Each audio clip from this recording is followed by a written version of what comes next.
what he's really trying to do is he's trying to out the Europeans. He's trying to teach the world, and well, really, he's trying to teach the American public that the real problem isn't Israel. The real problem is the people behind Israel, and the real problem is in Europe.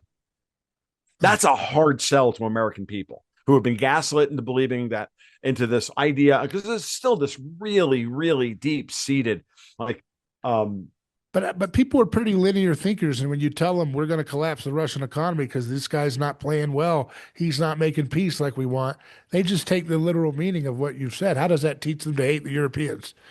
yeah, well, no, it does, because at the end of the day, like I said, because he brought them all in and they all said, we want peace. Yeah. And the Putin showed up at the table and said, I want peace.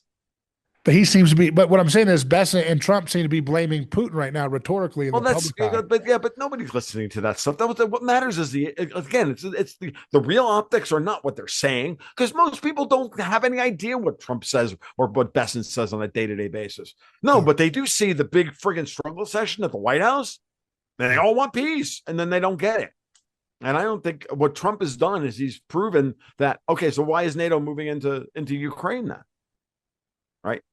Trump's not going to back that. The U.S. people don't want it. What's going to happen is we're going to wake up one day, and the French and the Germans and the Dutch and the British are going to put troops in Kiev, and they're all going to go. You have to go. We have to go, and then they're going to get killed by a freaking tac nuke, and then they're going to scream, bitch, whine, and moan that Trump has to go in and deal with Putin, and Trump's going to be like, "No, I told you I'm not going.